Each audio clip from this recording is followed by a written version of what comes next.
Adjustment کریں یا پھر الیکشن پروسیس میں آئیں. انہوں نے کہا نہیں جی ہم تو نہ پیچھے ہٹیں گے نہ ایڈجسٹمنٹ کریں گے.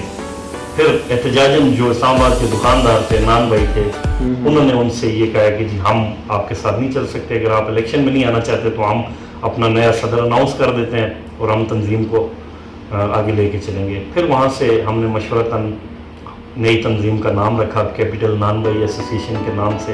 پھر ٹیم بنائی پورے اسلام آباد میں. الحمدللہ اس وقت ہمارے پاس 1500 سے 2000 نان بھائی جو رجسٹرڈ ہیں ہمارے پاس، اور ہمارا اس وقت جو مرکزی قیادت ہے وہ 22 لوگوں کی ہے، اور زونل سطح پہ ہم نے 4 زون بنائے ہوئے ہیں، اور ہر زون میں ہم نے 12 بندے رکھے ہوئے ہیں. ٹوٹل ملا کے 70 ہمارا نمائندہ بنتا ہے اسلام آباد کی تنظیم کا، 12 کاؤ سے لے کر 2017 تک، اور سہالے سے لے کر یہ شالدتا تک ہمارے پاس الحمدللہ مضبوط ٹیم موجود ہے اور ہم کام کر رہے ہیں. اس کے بعد ہم نے ٹیرف پہ جو کام کیا ہے، حکومت وقت کو مجبور کیا ہے ٹیرف واپس کرنے پر، اور ٹیرف واپس ہوا ہے. اور آج الحمدللہ اسلام آباد کے دکاندار وہی جو سابقہ بل جمع کروا رہے تھے اسی ٹیرف سے جمع کروا رہے ہیں. جب سے آپ پریزیڈنٹ بنے اسلام آباد نان بھائی ایسوسیشن کی، آپ کی بڑی اچیومنٹ کیا ہے؟ بڑی اچیومنٹ ہماری سب سے بڑی ایک تو یہ ٹیرف والی ہے. اس کے بعد جیسے مہنگائی بڑھتی گئی ہے، آٹے کے ریٹس اوپر جاتے گئے ہیں، تو ہم نے نان اور روٹی کا ریٹ، آپ کو بتاتا چلوں کہ پورے پاکستان میں سب سے زیادہ ایشو جب روٹی مہنگی ہوتی ہے، کیونکہ یہ غریب کی، امیر کی، ہر گھر کی ضرورت ہے، اور یہ تقریباً 3 ٹائم آپ کو ضرورت ہوتی ہے. اس پہ بہت زیادہ حکومت انتظامیہ فوکس کرتی ہے. سب سے مشکل کام اسلام آباد میں روٹی کا ریٹ بڑھانا ہوتا ہے. تو اس 3 سے 4 سالوں میں الحمدللہ جب میں صدر بنا ہوں اس وقت روٹی کا ریٹ 7 روپے تھا، نان 8 روپے کا تھا. اس وقت آٹے کی بوری جو ہے وہ 2700-2800 روپے کی تھی، اور فائن کی بوری جس سے نان بنتا ہے وہ تقریباً 3400-3500 روپے کی تھی. جوں قیمتیں آٹے کی بڑھتی گئی اور ہم نے ریٹ بڑھانے شروع کیے، آج الحمدللہ ہمارے پاس روٹی کا نوٹیفیکیشن جو سرکاری ریٹ انتظامیہ کا دیا ہوا ہے وہ 12 روپے ہے، اور نان کا 15 روپے ہے. یہ بہت بڑی اچیومنٹ ہے ہمارے نان بھائی کی ایسوسیشنز کے اندر. ایز اے صدر کیا آپ نے غرباء کے لیے بھی کوئی اقدامات اٹھائے، بالخصوص روٹی کے لیے؟ اور بعض ایسے ڈیلی ویجرز ہیں یا پھر جو ایسا طبقہ جو کہ روٹی کو افورڈ نہیں کر سکتا؟ یہ اس طرح ہوا ہے کہ جب کرونا پیک پہ تھا اس وقت خیال آیا، اور اس خیال کو لے کر پھر ہم نے ہماری جو کیبنٹ ہے، ہماری جو سینئر لیڈرشپ ہے کیپٹل نان بھائی ایسوسیشن کی، اس کے ساتھ مل کر ہم نے یہ پروگرام بنایا کہ ہم ہر تندور پہ ایک فری روٹی کا جو ٹوکری ہوتی ہے وہ رکھ لیتے ہیں، تاکہ جو سفید پوش لوگ ہیں، دیہڑی دار ہیں، غریب لوگ ہیں، جو مستحق ہیں، بے شک جن کا حق ہے، کیونکہ کرونا میں آپ کو پتہ ہے کہ کاروبار بھی ختم ہو چکے تھے، بہت ساری چیزیں تھیں جو ختم ہو چکی تھی، اور بعض ایسے لوگ ہوتے ہیں معاشرے میں آپ کے جو سفید پوش ہوتے ہیں، جو کسی کے آگے ہاتھ نہیں پھیلا سکتے، اور ان کے لیے ہم نے یہ انیشیٹوز لیا ہے جو اسلام آباد سے ہم نے شروع کیا ہے. اور اب الحمدللہ پورے پاکستان میں آپ کو ہر تندور پہ فری روٹی کی ٹوکری نظر آ رہی ہوگی. جو بھی ہیں مخیر حضرات وہ آ کے دکاندار کو چپکے سے پیسے دے دیتے ہیں کہ یہ میری طرف سے آپ نے آج دن کو 20 روٹیاں 50 روٹیاں غربا میں دینی ہے، یا جس کو بھی اس ٹوکری میں ہم اس پیسوں کی روٹیاں رکھ لیتے ہیں. کوئی بھی اٹھا سکتا ہے اس میں سے روٹی، ہم اس کو منع نہیں کر سکتے، کیونکہ وہ جس نے دی ہوتے ہیں یہ اس کا معاملہ ہے، اور جو لینے والا ہے اس کا اس کے ساتھ اللہ کے ساتھ معاملہ ہے کہ وہ اس کا مستحق ہے کہ نہیں، اٹھا لیتے ہیں. آپ کیا سمجھتے ہیں کہ نیکی کی ٹوکری والا فارمولہ کس حد تک کارآمد جا رہا ہے؟ میں یہ سمجھتا ہوں کہ اگر آپ ایک تندور کی آپ کو میں مثال دے دوں کہ اگر ایک تندور میں ایک سیکٹر میں یا ایک کالونی میں ایک تندور سے اگر 20 سے 30 روٹیاں اگر ڈیلی جا رہی ہیں غریب میں، مستحق میں، اور جو لوگ ضرورت مند ہیں ان کی ضرورت پوری ہو رہی ہے، تو اسلام آباد میں میرے خیال سے 1500 سے 2000 تندور ہیں، اور پورے پاکستان میں غالباً 1.5 لاکھ تندور ہے. تو اگر ہر تندور پہ اگر آپ 2 سے 4 روٹیوں کو بھی تقسیم ضرب کریں گے تو بہت بڑی اماؤنٹ بنتی ہے، اور بہت سارے لوگ اس سے فیسیلیٹیٹ ہو رہے ہیں. نان بھائی ایسوسیشن کے علاوہ آپ کی اور کیا مصروفیات ہیں؟ نان بھائی ایسوسیشن کے علاوہ میرا مصروفیات یہ ہیں کہ میں پراپرٹی کا بھی کرتا ہوں کام، اور اس کے بعد میری مصروفیات دیگر بہت ساری تنظیمیں ان کے ساتھ بھی ہے. میں G15 مرکز کا نائب صدر بھی ہوں اپنی ٹریڈ یونین کا. اس کے بعد میں عباسیہ ویلفیئر فاؤنڈیشن ہے جو ہماری پورے پاکستان میں ایک بہت بڑی تنظیم ہے, اس کا میں اپنے زون کا پریزیڈنٹ بھی ہوں, زون 48 کا اسلام آباد کا. اس کے بعد مرکزی تنظیم تاجران, اس کا بھی نمائندہ ہوں, ممبر پرائز کنٹرول کمیٹی بھی ہوں. اس کے علاوہ ہماری جو PTI اسلام آباد ریجن اس کا میں جوائنٹ سیکرٹری بھی ہوں ٹریڈ ونگ کا اسلام آباد سے. آپ کا سیاسی ٹچ بھی ہے, سیاست میں کب انٹری ہوئی, کیوں ہوئی اور کیسے ہوئی؟ سیاست میں تقریباً 2001 میں اس وقت پاکستان تحریک انصاف کا حصہ ہوں کہ جس وقت آپ کو جھنڈے زیادہ اور بندے کم نظر آتے تھے روڈوں پہ یا کہیں پہ بھی کسی جگہ پہ بھی. اب تو الحمدللہ پاکستان تحریک انصاف رولنگ گورنمنٹ, میں بھی اس کا حصہ ہوں, موجودہ گورنمنٹ ہے. اب تو آپ کو بندے زیادہ اور جھنڈے کم نظر آ رہے ہیں. اب تو ہر بندہ PTI کے ساتھ ہے, ہونا بھی چاہیے. تو میں اس وقت سے PTI میں نے جوائن کی ہے, اور عمران خان کے ساتھ میں آج بھی مجھے یاد ہے کہ اپارا مارکیٹ میں جو سبزی بیچنے والا ایک مائک ہوتا ہے جو آج کل آپ نے دیکھا ہوگا اکثر سزوکی والوں کے پاس سیکٹروں میں وہ گھوم رہے ہوتے ہیں, اس مائک پہ وہ تقریر کر رہے ہوتے تھے اور یہ بندہ ناچیز ان کے پیچھے نعرے مار رہا ہوتا تھا. کیا بات. اور اس وقت میری عمر تقریباً 16-17 سال تھی. اچھا, میں اس وقت کا پاکستان تحریک انصاف سے اور عمران خان کا فالوور ہوں. آپ کی پسندیدہ تجارتی شخصیت کون سی ہے؟ اسلام آباد کے اندر میری پسندیدہ تجارتی شخصیت فریش ملک ایسوسیشن کے پریزیڈنٹ ہیں مظفر ہاشمی صاحب, جن کی پنجاب ملک شاپ کے نام سے برانچز ہیں, اور بڑے محنتی, بڑے ایماندار اور اپنے فیلڈ میں ایک مانی ہوئی شخصیت ہیں. مظفر ہاشمی صاحب میرے پسندیدہ بزنس مین ہیں. سیاسی گپ شپ تو اس کے ساتھ ساتھ اگر ہم آپ کے کھانے میں پسند ناپسند کے حوالے سے بات کریں تو کیا پسند کرتے ہیں زیادہ؟ کھانے میں زیادہ تر لائٹ چیزیں پسند کرتا ہوں, اور سبزی بھنڈی بہت شوق سے کھاتا ہوں, اور کبھی کبھار اگر گوشت کا موڈ آ جائے تو موٹا گوشت کھاتا ہوں شوق سے, کیونکہ ہمارے دوست ہیں میٹ ایسوسیشن والے, انہیں سے بنوا کے لے آتے ہیں, اور موٹا گوشت بڑی شوق سے کھاتا ہوں. ازدواجی زندگی کے حوالے سے اگر بات کی جائے, کتنی شادیاں کی ہیں اور کتنی کرنے کا ارادہ ہے آگے؟ فی الحال تو ایک ہی شادی ہے, تو پروگرام ہے انشاءاللہ دوسری شادی کا. کوشش میں لگا ہوا ہوں کہ اس طرح کا سلسلہ بن جائے میچول انڈرسٹینڈنگ سے. اگر فرسٹ مسز اگر مان جائیں تو دوسری شادی کے لیے بالکل ارادہ ہے. آپ کو لگتا ہے کہ آپ کی فرسٹ مسز جو ہے نا وہ مان جائیں گی دوسری شادی کے لیے؟ نہیں, کبھی نہیں مانیں گی. بہت مشکل ہے, بہت ہی مشکل ہے, یہ کوسچن ہی بہت مشکل ہے. پہلی شادی میں سے میرے الحمدللہ 4 بچے ہیں, 3 بیٹے 1 بیٹی.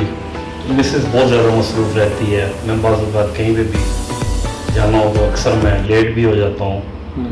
کوئی نہ کوئی مسائل ضرور ہوتے ہیں جس وجہ سے مجھے یہ سوچ آئی ہے کہ میں دوسری شادی کروں تاکہ میرے لیے ایزی ہو سکے, کہیں پہ بھی کسی بھی کمٹمنٹ میں پہنچنے میں آسانی ہو. تو جو حکومتی پالیسیاں ہیں آپ کی نان بے ایسوسیشن پر کس حد تک متاثر کرتی ہیں اور کس وجہ سے؟ حکومتی پالیسیوں کی وجہ سے میں آپ کو بتا دوں کہ اس وقت ہمیں بہت سارے چیلنجز کا سامنا ہے, خاص کر نان بائی ایسوسیشنز اسلام آباد سے علاوہ بھی آپ پورے پاکستان میں چلے جائیں. جیسے ہی افغان بارڈر انہوں نے کھولا ہے دوبارہ, تو آٹے کی شارٹیج شروع ہو گئی ہے, اور مصنوعی شارٹیج بھی کرتے ہیں, اور اس کے بعد انہوں نے ریٹ بھی گزشتہ تقریباً 1 ہفتے سے اور بوری کے پیچھے انہوں نے 500 سے 1000 روپے اضافی کر دیے ہیں. اور ان قریب آپ دیکھیں گے کہ نان بھائی سراپا احتجاج ہوں گے, روڈوں پہ ہوں گے. تو یہ بہت بڑے چیلنجز ہیں. جیسے اگر آٹا مہنگا ہوگا تو روٹی کی قیمتیں میرے خیال سے بڑھیں گی, کیونکہ ہمارے پاس نان بھائیوں کے پاس ایسا کوئی میکنزم نہیں ہے کہ مہنگا آٹا خرید کے ہم سستی روٹی دے سکیں. کیونکہ اسلام آباد جیسے مہنگی شہر میں جہاں پہ ہر سال 10% کرائے بڑھتے ہیں, تنخواہیں بڑھتی ہیں, بہت ساری چیزیں ہیں, ٹیکسز بھی ہیں, اور اس وجہ سے جو ہے ہم میرے خیال سے ہم جو موجودہ ریٹ ہے 12 اور 15 اس کو مینٹین نہیں کر پائیں گے. مزید ہمیں نیا ریٹ جو ہے وہ